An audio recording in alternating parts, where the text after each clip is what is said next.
Hey everybody, happy Thanksgiving from the Sea Dog household. Tomorrow, of course, we have a big game I wanted to talk about. My week's been pretty busy, so I haven't got to this until the day before. That's the way that I roll lately, though. So, I guess when you're talking about Georgia this year, story of them is how, pretty much sorry they are. I know that they got their chest puffed out and everything because they beat Tennessee.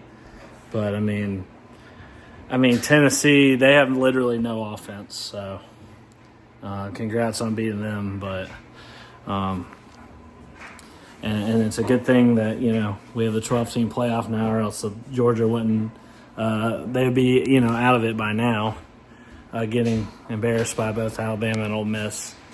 Pretty funny. And it's also pretty funny to watch them and all the SEC fans get mad about how ranked teams are, how they're ranked low or whatever it is, or being left out or whatever.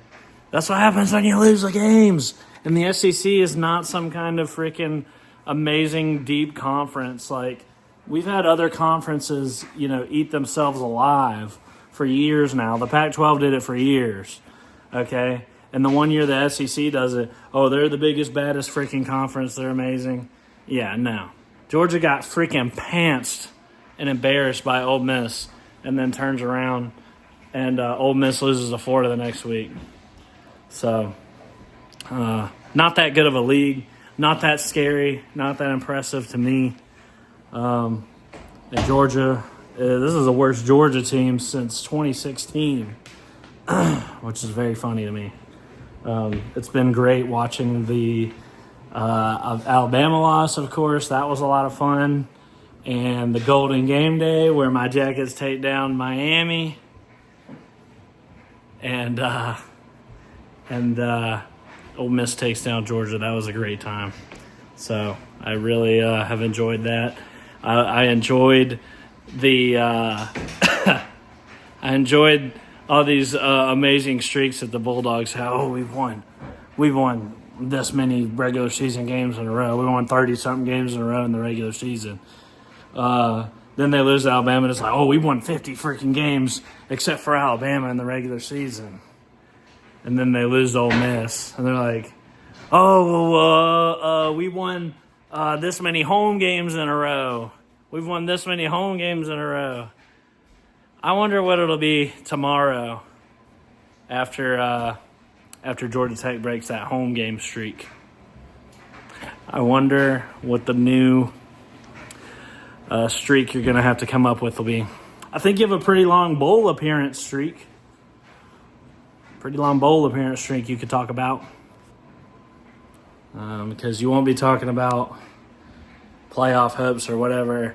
Now, the way that the auto bid system is, I don't believe in auto bids, but of course, this game doesn't mean anything unless Georgia were to lose the SEC championship to either Texas A&M or Texas, which they will, I'm sure, and be out of the playoffs. But even if they do lose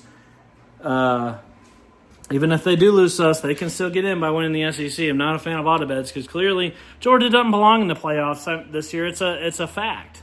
It's a fact. They suck. I mean, they're not that good. Carson Beck is a trash can, and Georgia just doesn't belong in the playoffs. You'll lose to whoever you play, and that's just the way it is. Like, Georgia, not impressive to me this year. Honestly, very bad. And Carson Beck, I told you this would happen, didn't I? 2 years ago. I made a Twitter post about this recently. 2 years ago, I said this. I said, after Stetson Bennett leaves, Kirby Smart will have, 3 5-stars he had to pick from. He'll pick the worst one and ride it until he dies. And what exactly has he freaking done?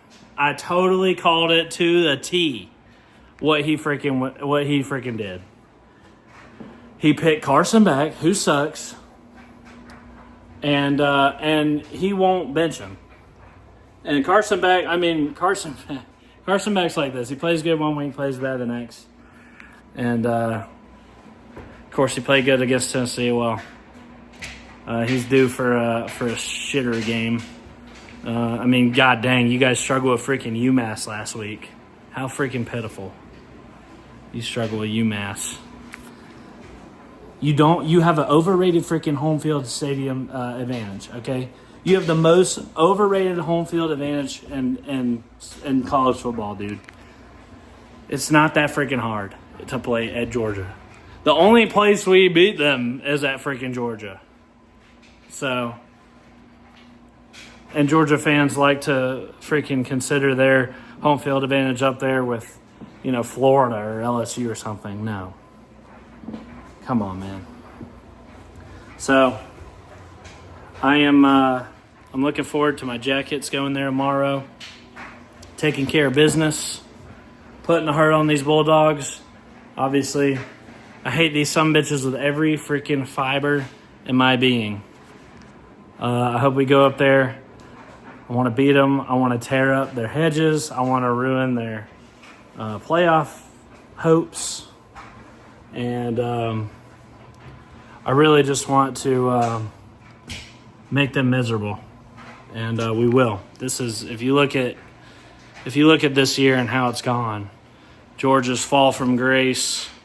They've had their time in the freaking sun. They're clearly back down to earth now, and the Jackets on the rise.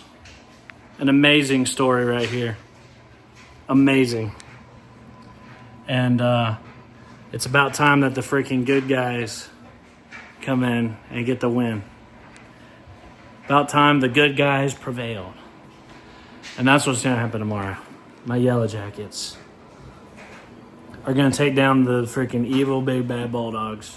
Because that's what they are. They're an evil, deplorable, disgusting program that has sacrificed their soul for success in football. Kirby Smart, he runs a dirty program.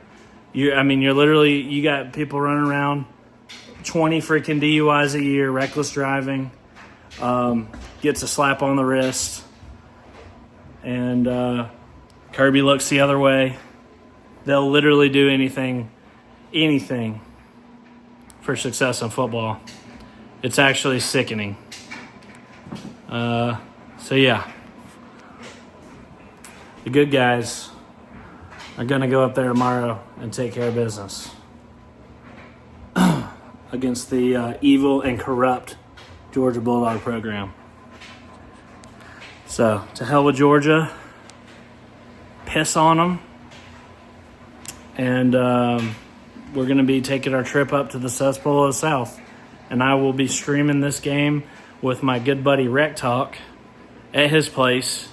So go over to the Rec Talk channel and to keep an eye out on freaking Sea-Dog and Rec Talk streaming our amazing victory over the god-awful freaking Bulldogs. To hell with them and piss on them. And go Jackets, and I'll see y'all tomorrow.